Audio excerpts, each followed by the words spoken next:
I didn't think I had a stalker because nothing dramatic happened at first. No footsteps behind me, no breathing on the phone, no notes taped to my door. Just small things that were easy to dismiss, which is exactly why I ignored them. That was my first mistake. It started with a notification on my phone one night while I was brushing my teeth. An Instagram follow request from a blank account. No profile photo, no posts. Username was just a string of numbers. I declined it and forgot about it immediately. 10 minutes later, another request. Same account. I blocked it, rolled my eyes, and went to bed. The next morning, there was a coffee cup on my kitchen counter. I know how that sounds. I live alone. I don't have roommates. I don't host people randomly, and I'm obsessive about locking my door. The cup was mine, from my cabinet, but I hadn't used it. It was half full, still warm, like someone had poured it minutes before. I stood there staring at it, my brain scrambling for explanations that didn't make me panic. Maybe I'd made it and forgotten.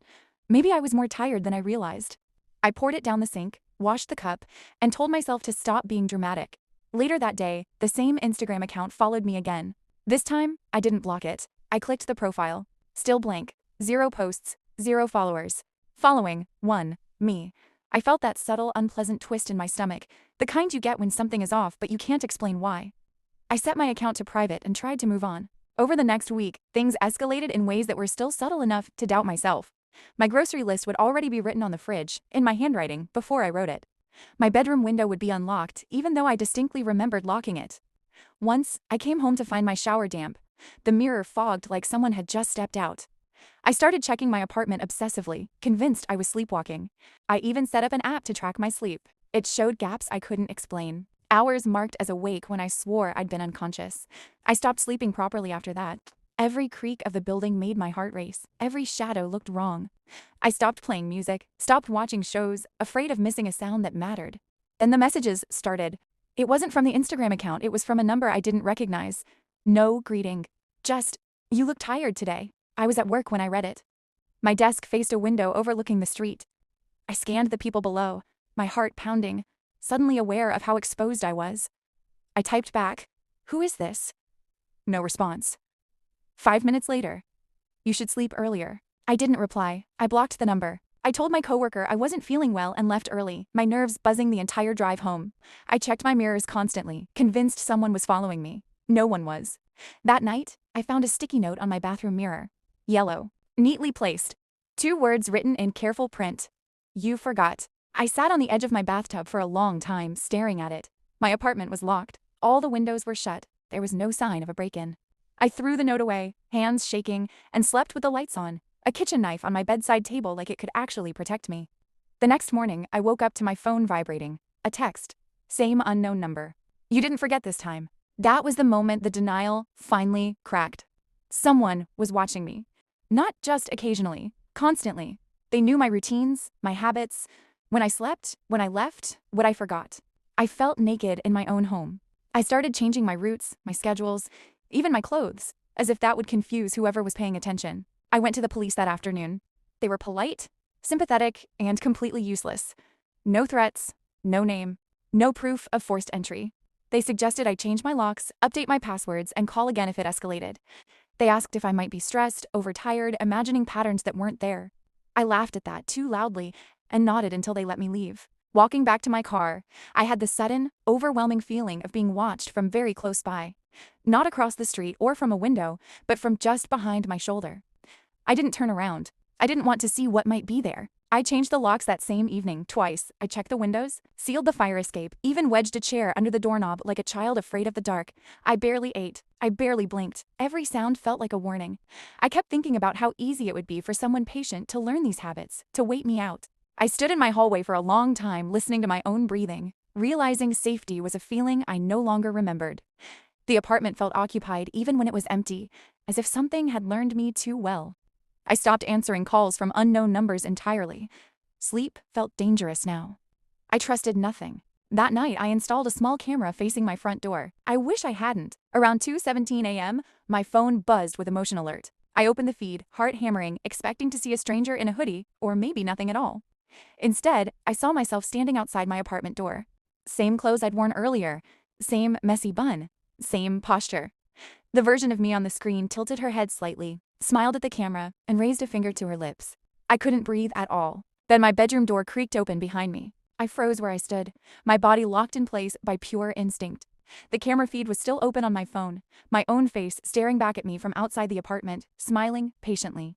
Behind me, the bedroom door continued to open, inch by inch, the hinges whispering like they were afraid to be heard. I didn't turn around. I couldn't. A new message from the unknown number appeared on my screen. You always hesitate right here. The bedroom door stopped moving. I spun around, knife already in my hand, breath ripping out of my chest in sharp, painful pulls. The room was empty. My bed was undisturbed. No footsteps. No shadows. The door stood fully open, leading into nothing but darkness. I backed into the wall, heart hammering so hard it felt like it might burst, and checked the camera feed again. The hallway outside my apartment was empty now. I didn't sleep after that. I sat on the couch with every light on, the knife in my lap, my phone clutched like a lifeline. At some point, morning crept in through the blinds, pale and unwelcome. When the sun rose, I felt no relief, only exhaustion so deep it made my thoughts sluggish and unreliable. I replayed the footage again and again. The figure outside my door was undeniably me. Same scar on my wrist, same chipped black nail polish, same slight slouch I'd had since college. There was no distortion, no blur.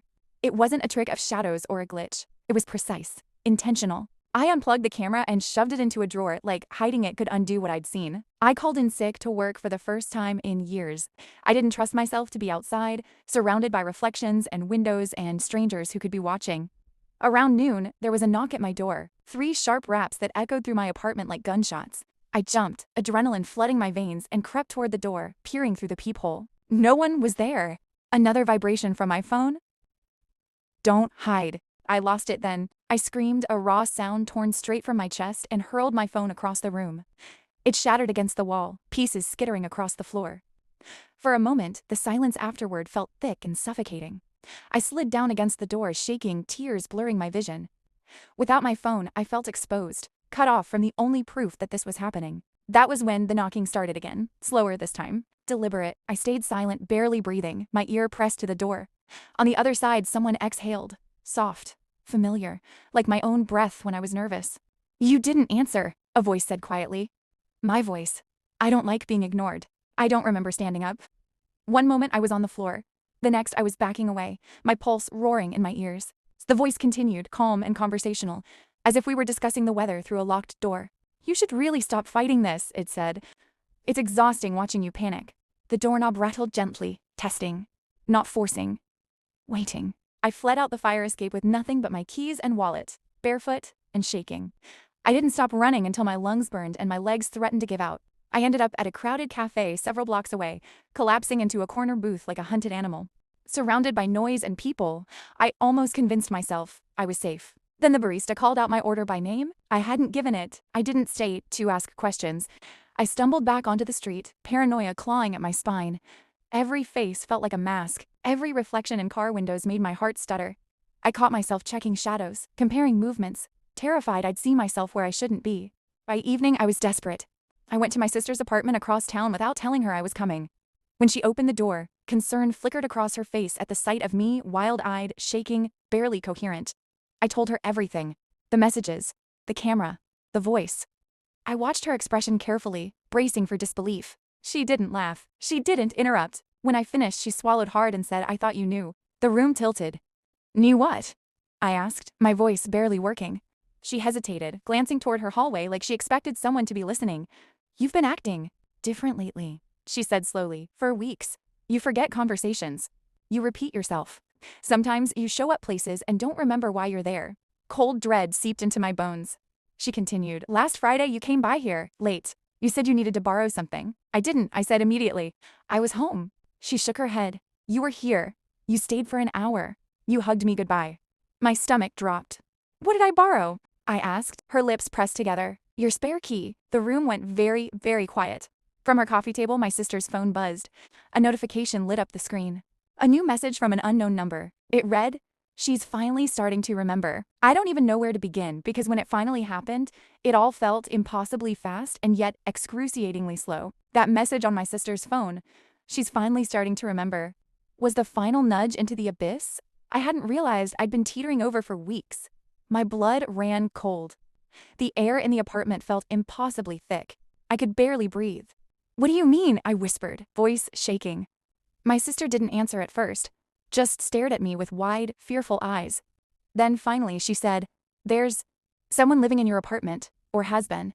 I didn't want to tell you because you'd panic, but the cameras, when I looked at them, I saw the other you. My chest went numb, my knees buckled, my hands went to my face. What do you mean, other me? She shook her head. I don't know how to explain it. When I checked your camera feed yesterday, I saw you, but not you.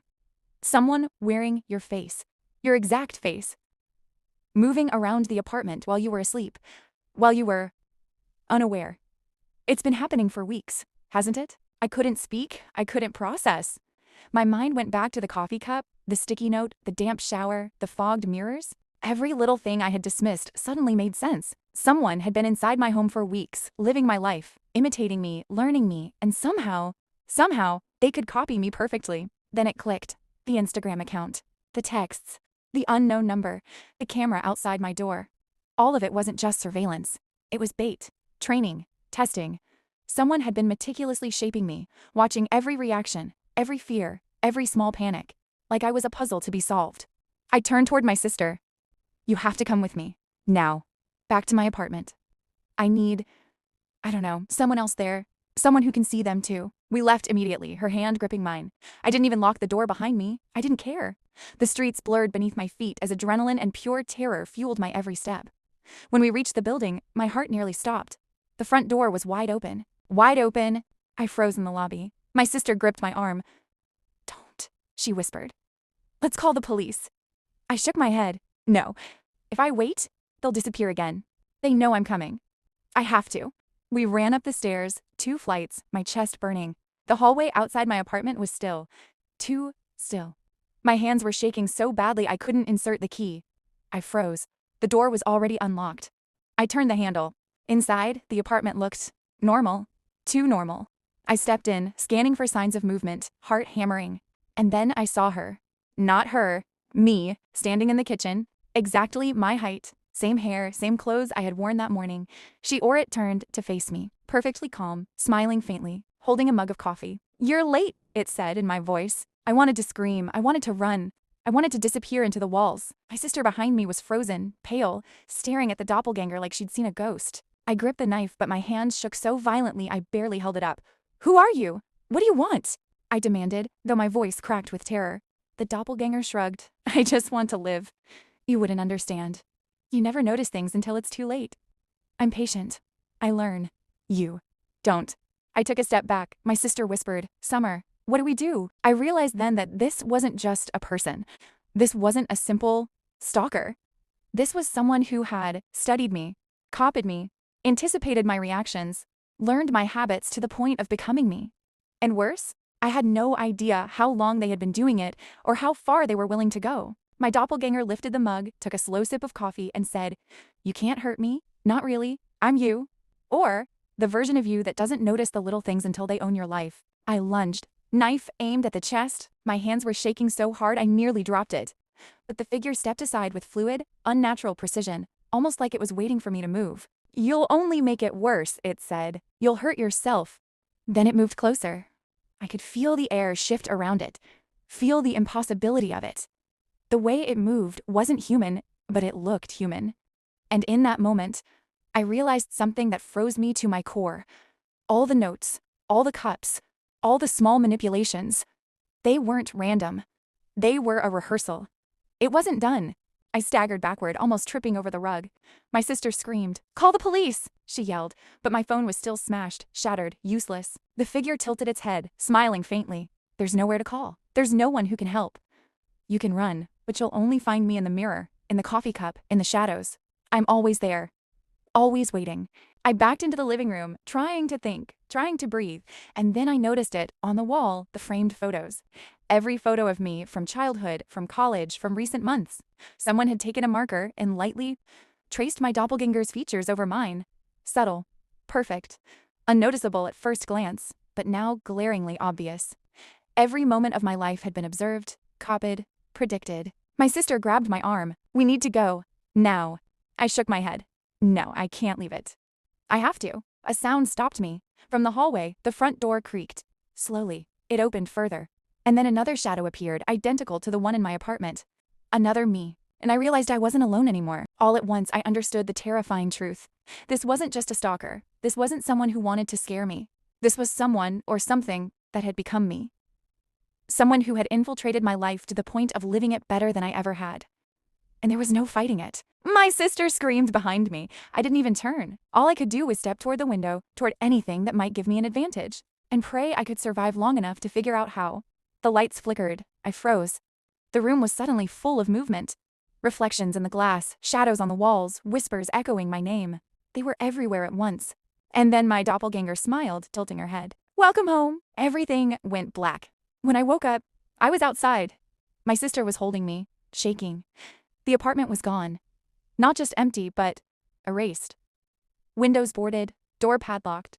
A note lay on the sidewalk, folded neatly. "Until next time." I never went back. I changed my locks, my phone, my routines. I don't look in mirrors the same way anymore. I don't drink coffee alone. I don't go out alone at night. And I still sometimes see her. Reflections, shadows, flashes of movement. Always watching, always patient, always waiting. I don't know what she wants. I don't know if she's gone. All I know is that if you ever feel like someone knows you better than you know yourself, you're not paranoid. You're being watched. And sometimes you're already too late. Thanks for watching. If you liked our videos and want to see more of such content, subscribe to my channel and hit the like, share, and comment icon down below. These story plots are entirely original, and the entire process is reliant on one woman efficiency. To grow and support this community, follow me on TikTok and Instagram. Thank you.